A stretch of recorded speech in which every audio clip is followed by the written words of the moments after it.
Alright, now finding the derivative of functions with our natural log and our other rules mixed together in with it. Alright, so here's some mixed rules with our natural log. Alright, so we've got our function f of x, we've got 2e to the x, so that's again our new rule. Our log function 40 ln of x, 3x minus 10. So this is just a simple natural log of x, so no chain rule. Alright, so when I take the derivative of my f of x, well, the derivative of 2e to the x, again, just e to the x, no chain rule, so the derivative of that is just simply rewrite it, 2e to the x.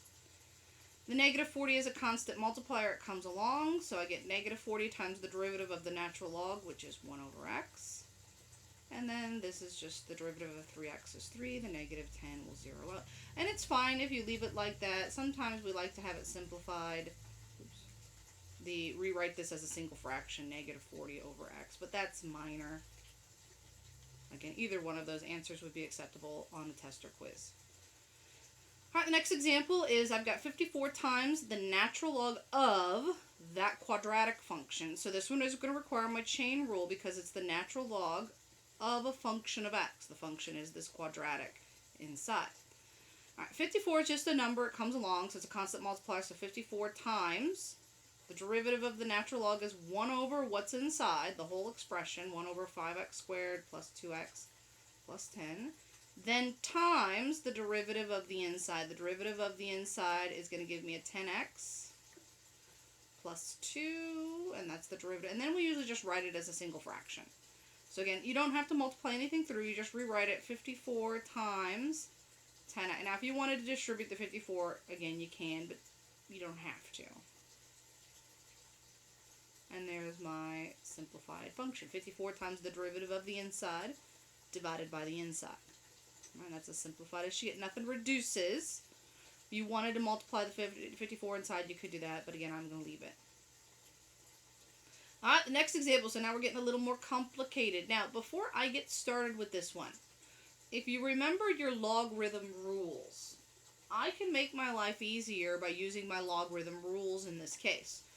First of all, you should notice there are two functions. There's the e function and the natural log. There's the e to the negative x times the natural log of x cubed, which means I have to use the product rule.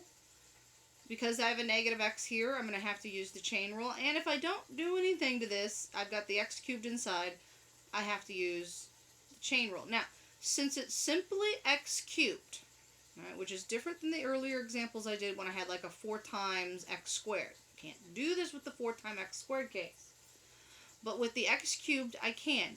Remember, I can use that logarithm rule. If I've got a power inside, I can pull it out to the front. So I can rewrite this 4e to the negative x times 3 natural log of x. And take the direction, I could go one step further and multiply the 3 times the 4 to get 12e to the negative x times my natural log of x. If you graphed the first function and the last function that I've written here, they're exactly the same. I haven't changed the value of the expression. I've just rewritten it using my law of logarithms, right? My law of logarithms allows me to pull my exponent out front. By doing that, I no longer have to use the chain rule on the log function. I still have to use it on the e function, but I no longer have to use it on the log function.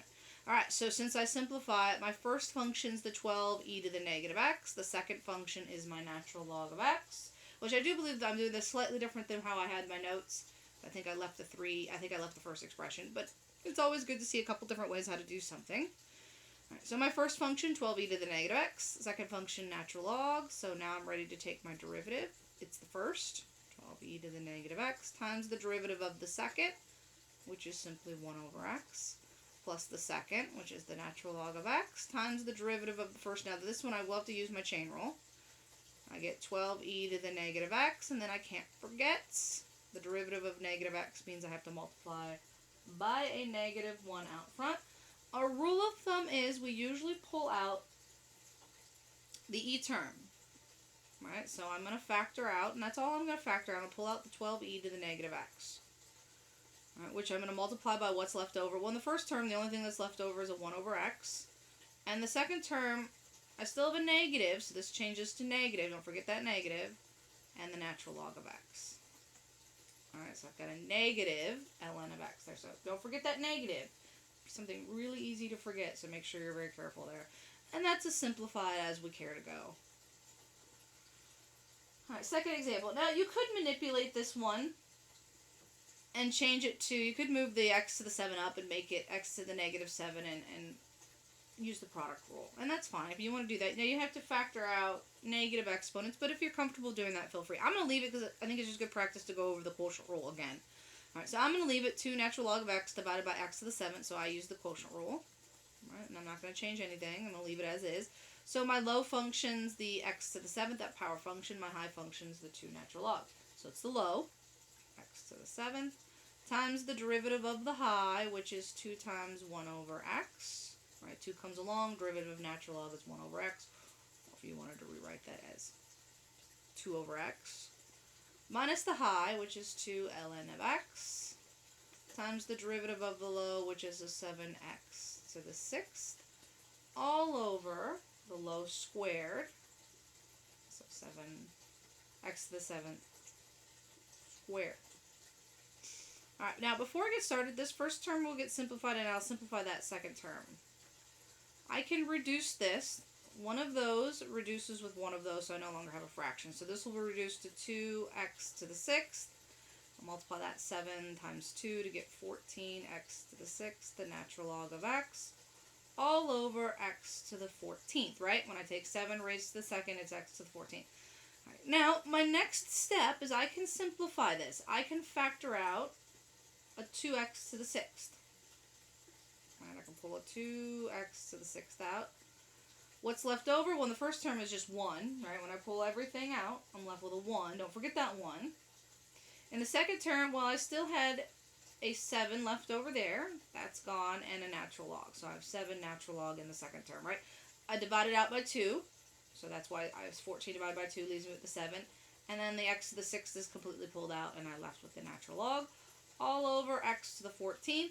And then the last step is I can reduce 6 of those with 6 of those, and so my last expression I'm going to write over here.